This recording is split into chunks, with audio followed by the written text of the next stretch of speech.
I woke up one day and was having vision issues, could hardly see, knocked out my hearing, which threw off my equilibrium, my balance, and I couldn't walk, and I had vasculitis. The moment the diagnosis came, the world Ashton Kutcher had built around him began to crack. Under the bright lights and the endless flashes of cameras, he'd always been seen as the golden boy of Hollywood, charming, invincible, larger than life. But behind that warmth and wit lay a man no less vulnerable than any of us. Today, as we face his tragic revelation, we're not just witnessing a star's struggle with failing health, we're peering into a story of survival, resilience, and the fragile line between fame and fragility. It started like any other red carpet night, fans cheering, photographers clamoring, and Ashton walking that thin line between public persona and private person. Yet somewhere off stage, away from the glamour, something was wrong. First came the headaches he couldn't shake, sharp, unrelenting, echoing in every silent room.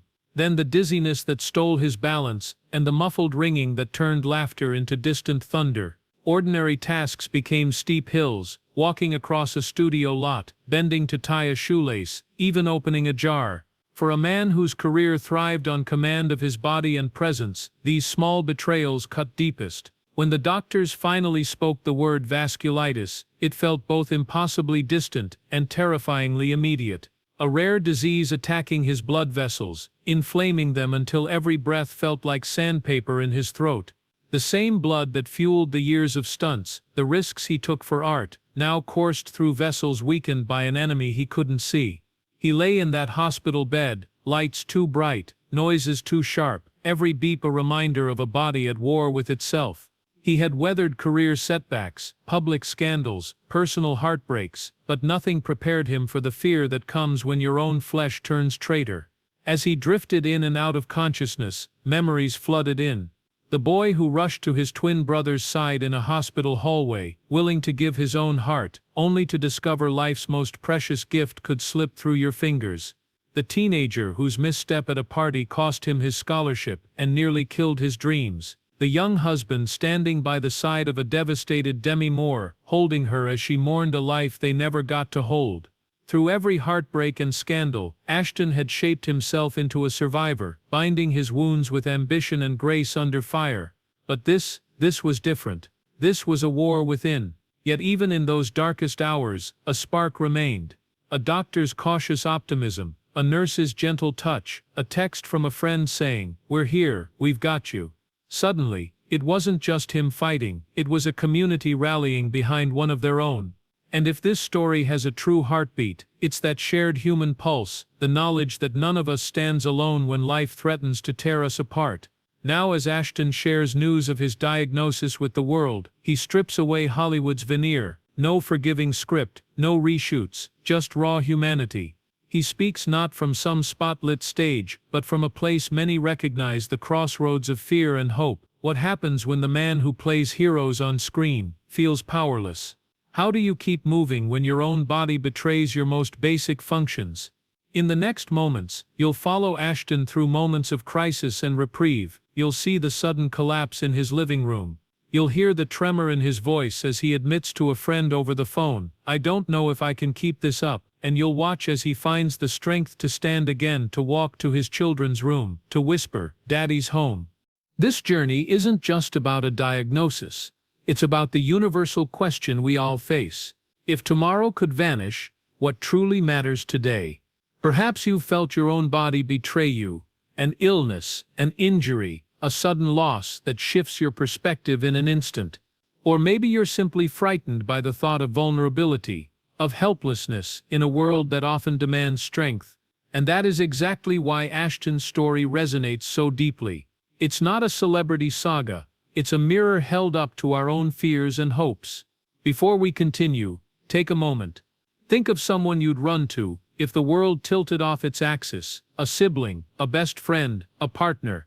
Imagine how it felt when life gave you a scare, the racing heart, the breathlessness, the desperate wish that someone would simply hold your hand and say it would be okay. That memory, that raw emotion, is the same one Ashton is living right now, so let us press on. In the chapters ahead, you will see him face impossible odds, a surgery that risks everything, a rehabilitation process that humbles the proudest ego, and the quiet nights spent searching for a flicker of faith. You'll witness the contrast between his steely public confidence and the fragile heartbeat beneath, and through it all, you'll find a story not of defeat, but of defiance, proof that even when we're on the edge, the human spirit can find a way back. He woke to blaring alarm of hospital monitors, the steady beep echoing through his skull like a war drum. His chest rose with effort, each breath a negotiation between his body and the disease ravaging his veins. He tried to lift his hand, but it trembled and fell back into the crisp white sheets. At his side, a nurse hovered, her face kind but drawn by fatigue. She whispered, "You made it through the night," and offered him water. The cool liquid soothed his throat, but it did nothing to dull the fire surging through his veins. In that moment, Ashton realized survival would demand more than fame or fortune. It would require the full measure of his will, the kind forged in trials he never chose yet could not escape. He remembered the first time his veins rebelled, the silent tremors during an ordinary day on a crowded set. He was filming an action sequence, muscles tensed for perfection, when a pang of agony shot down his leg. He blinked against the sun, waved off the concern in his eyes, and pushed through the pain, determined that no director, no camera, no assistant would witness him falter. But that evening, in the quiet of his trailer, he collapsed, and the emergency crew rushed in with gurney and oxygen. The diagnosis was swift, scientific and cold: vasculitis. A name that sounded like a ghost story whispered through white coats. It explained the fatigue, the numbness, the relentless struggle to make his veins feel safe enough to carry life, ever tested by fear. He thought of his children next, those curious faces that filled his home with laughter, reminders that life could also be gentle. He pictured their small hands in his, their questions rolling out. Why is Daddy so tired? Why can't he play catch? He had practiced answers in front of the mirror, seeking the right balance of honesty and reassurance. But when he saw those questions in eyes, he knew no script would suffice. His wife too bore a look he couldn't read, pride mixed with fear, love clashing against the terror of possibly losing him. In her silent gaze, he found a resolve stronger than any steroid or chemotherapy could bestow. He had to fight, not just for himself, to stay in the story of those who believed in him. He began a regimen of powerful immunosuppressants, each dose a sword, quelling the inflammation that threatened his organs, yet weakening his defenses against the world outside. The first weeks were an unending blur of blood draws, drug infusions, and side that felt like battles within battles. His skin grew pale, his hair thinned, and fatigue became less of a feeling and more of an entity stalking him. There were nights he lay awake, staring at the ceiling, wondering if the drugs would be enough, or if his body was simply too worn from years of living in public view. Friends visited, offering prayers, protein shakes, clinging to words of hope, while secretly sharing his fear that some forces were beyond even Hollywood magic. He wondered if pain would define him. When he stepped back onto a film set for the first time after diagnosis, the world expected the same Ashton Kutcher, a fearless performer ready for action. Instead, they found a man who paused to breathe, who asked for breaks when pain flared, who declined scenes that risked a flare-up. The director watched as he transformed potential weakness into strength, incorporating his tremors into character quirks, turning fatigue into a nuanced vulnerability that made the role richer. On screen, he no longer hid scars but wore them like medals, proof of survival. His co-stars spoke of a new energy, a seriousness that once might have been called brooding, but was in fact profound gratitude. He realized that art need not demand perfection. It thrives in authenticity, in the raw edge of humanity. Off camera, he channeled his renewed purpose into philanthropic work, deepening his involvement with Thorn, the organization he co-founded to combat child exploitation online. Before illness, he saw Thorn as a mission. Now it was a lifeline. He devoted hours to video calls with survivors, to late-night strategy sessions, to fundraisers that felt less like publicity stunts and more like personal pledges. When he spoke at conferences, his voice carried the weight of someone who had stared mortality in the eye and chosen action over despair. He leveraged every ounce of celebrity to shine light on the darkest corners of the internet, reminding the world that the fight against exploitation was never abstract. It was urgently human, and it mattered more when one had risked losing it all. Through it all, social media buzzed with speculation. Was he returning to acting? Would he ever be the same? Tabloids spread rumors of a secret relapse, of hidden infirmities. But beneath the clamor, true fans saw glimpses of authenticity. A candid Instagram post of him wheeling himself across a hospital courtyard in a wheelchair, the morning sun painting his determined face gold. They saw raw vulnerability in livestream Q&S, where he admitted fear without shame and thanked followers for carrying him through. Comments poured in, "You're inspiring. Please take your time. We'll wait for you." In that digital embrace, he found a community that mirrored his own journey, a mosaic of people battling illness, loss, addiction, anxiety. Ashton realized he was not just a public figure, he was a catalyst for collective courage. Then came the video announcement that would redefine his public image. A simple, unedited selfie of him seated by a window, light filtering through half-open blinds. No makeup, no tailored lighting, just a man with somber eyes and a quiet voice admitting, "I have vasculitis. It's serious. It's changing my life, but I'm still here, breathing, fighting." He spoke of the nights he thought might be his last, of wondering if his children would remember his laughter, of praying for one more sunrise. He ended with a plea: "If you're facing your own impossible moment, please know you're not alone. Let's share our stories. Let's breathe together." The video went viral, not as celebrity spectacle, but as a beacon for anyone who has ever felt their world collapse. That moment crystallized a truth often lost amid glamour: vulnerability can command more respect than perfection. Ashton's admission shifted the narrative from Kutcher the invincible to Kutcher the invincible to Kutcher the resilient, and in that transformation lay his greatest performance. He'd always been cast as heroes who triumph over adversity. Now he embodied that story in real time. His courage wasn't measured by box office returns, but by the vulnerability it took to admit weakness on a public stage. And the applause he received carried a different weight, one of empathy, solidarity, and shared humanity. As you reflect on Ashton's journey so far, consider the contrasts that shape our lives: strength born from weakness, connection born from struggle, hope magnified by despair. We often wait for life's grand climaxes to find meaning, but sometimes it's in the quiet breaths between moments that transformation truly begins.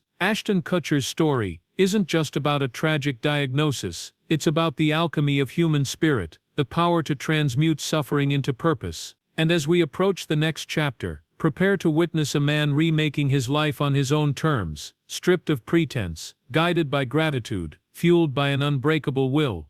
He emerged from the marathon's finish line, not as the boy who once raced through Iowa cornfields, nor as the Hollywood fixture chased by flashes, but as a man reborn by each pounding footfall. The New York Marathon had been his first major goalpost, a symbolic stand against the disease that once confined him to hospital beds.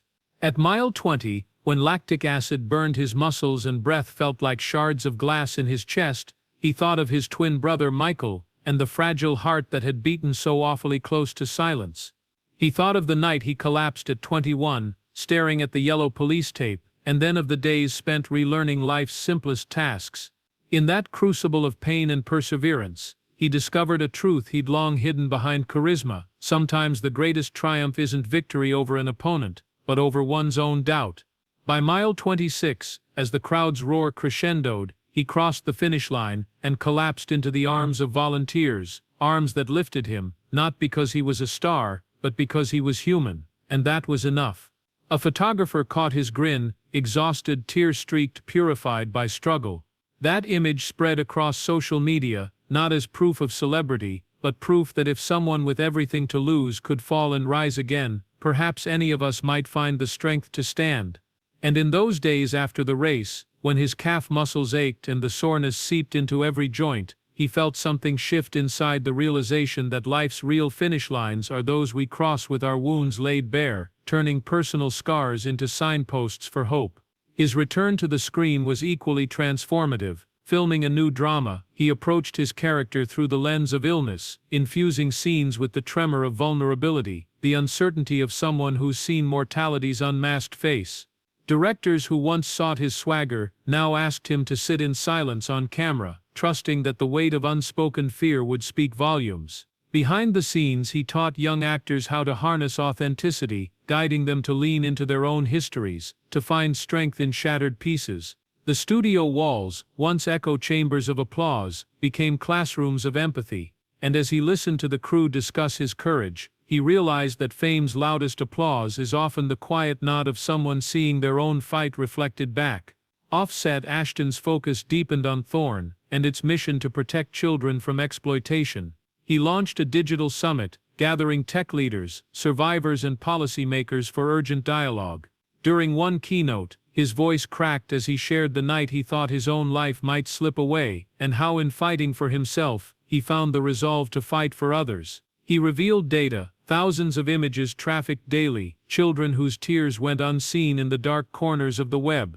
The audience watched as he connected his personal battle with a collective responsibility, reminding us that grave threats to innocence require fierce guardianship.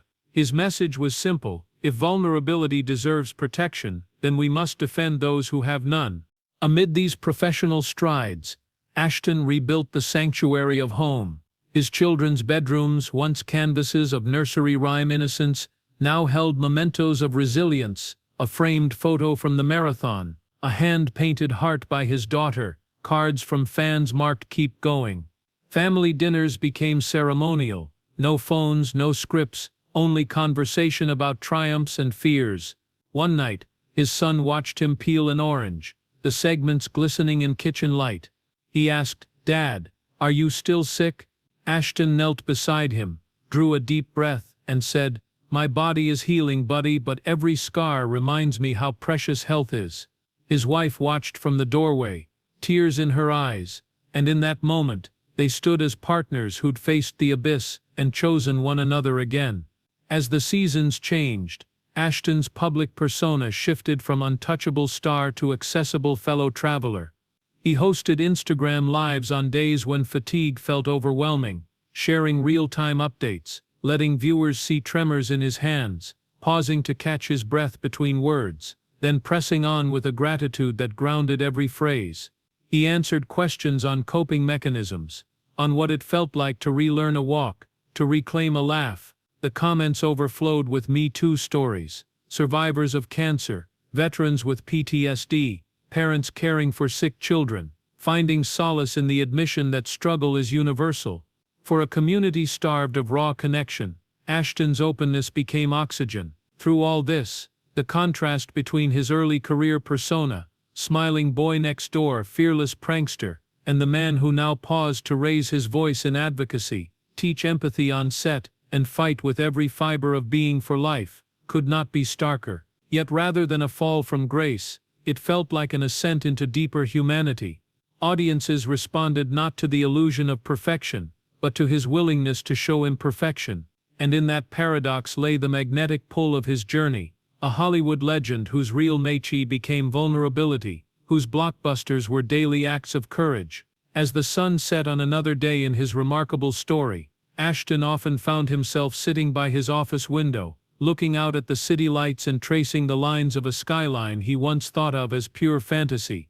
Now each light represented a life, some lit with joy, others flickering in the winds of hardship. He understood more keenly than ever that our shared human experience glows brightest not in the absence of darkness, but in the determination to shine despite it. And as he turned away to join his family for the evening, he carried with him a promise he'd once whispered in hospital corridors: "I'm still here, breathing, and so are you." In the soft glow of dawn, Ashton's day begins not with scripts or schedules, but with a ritual of necessity, a slow, deliberate sequence of stretches and deep breaths. He stands before a sunlit window, palms pressed together, eyes closed, whispering gratitude for another sunrise. It was once a routine he overlooked, lost in deadlines and public appearances. Now each breath feels earned, each heartbeat a blessing. He measures his progress in moments simply lived without assistance, extraordinary victories visible only to himself. There was a day when fear threatened to consume him in his home office, his body shaken with dread. He'd driven his son to school, waved goodbye, and returned to unpack scripts. The paper's rustle shifted to vertigo as his vision splintered into shards of light. Hands trembling, he slid to the floor, chest tightening. His phone lay just out of reach, and in that silence he realized how fragile his world had become. A neighbor's knock summoned first responders rushing in, proving vulnerability comes without warning. On the set of his next film, Ashton arrived with a vulnerability tempered by conviction. Gone was the unflappable star who once zipped through stunts. In his place stood a man accustomed to hesitation and care. He requested alterations to scenes that risked sudden strain, collaborated with the cinematographer to frame shots that accommodated his limited mobility, and offered character insights drawn from his own journey through illness. Directors found that this level of self-awareness enriched the narrative, elevating ordinary dialogue into authentic moments of human struggle. Co-stars said it felt like acting alongside a living testament to the resilience of the flesh. Audiences, when the trailer debuted, were struck by the palpable honesty in his eyes, a rawness no stunt or smile could replicate. Later he was invited to speak at a charity gala celebrating Thorne's achievements. Dressed in a tailored suit, he stepped onto the stage, greeted by applause that carried the weight of gratitude. Microphone in hand, he shared the story of a hospital corridor quiet save for his labored breathing, the moment that redefined his life's purpose. He compared the inflammation ravaging his vessels to unseen exploitation threatening children online, both invisible dangers demanding collective vigilance. His words wove personal suffering with social responsibility, urging listeners to see their own pain in the plight of others. More than a celebrity endorsement, it became a call to arms, uniting hearts under a banner of shared humanity. He paused to let the moment sink in, the urgency palpable in every hushed breath. Amid these developments, Ashton began writing his own screenplay, determined to harness his experience through art. Late at night he sat before a blank page, pen in hand, recalling the corridors of hospital wings and the warmth of family gatherings. He wove together a narrative of a character who faces a sudden illness, loses and regains hope, and finds purpose in the fractures of life. Some lines came effortlessly, echoing truths he'd long held, while others required pauses, moments of self-reflection distilled into dialogue. Collaborators praised the script's intimacy, noting how authentic it felt to live within someone's vulnerability. For Ashton, this creative process served as both catharsis and commitment, transforming personal trauma into a universal story that might one day light a path for others. Each evening, he turned to a gratitude journal where he listed every small triumph no one else might notice. The first coherent thought after morning fog, a successful physical therapy session, the way his daughter rested her head on his shoulder at bedtime, the flavor of coffee tasting true again. He wrote of moments when he almost gave up but chose one more breath, and nights when tears fell as he marveled at his own persistence. This ritual helped rewire his perspective, shifting his focus from loss to living. He taped reminder cards around his home: breathe, believe, be here now, so that even if doubt crept in he would stumble upon hope. In this practice of quiet reflection, Ashton found a sanctuary impervious to disease. In sharing his story, Ashton has inspired others to speak up about their own battles. Messages flood his inbox: survivors of stroke, veterans with PTSD, parents of chronically ill children, each finding solace in his honesty. He never imagined that admitting weakness could become his strongest asset, forging bonds stronger than any movie premiere. Through live streams and podcasts, he encourages followers to practice self-compassion, to seek help without shame, to see vulnerability not as failure but as the raw material of courage. And in every thank you he receives, he sees reflections of his journey, a world that despite all its cracks, still chooses united deeply to heal together.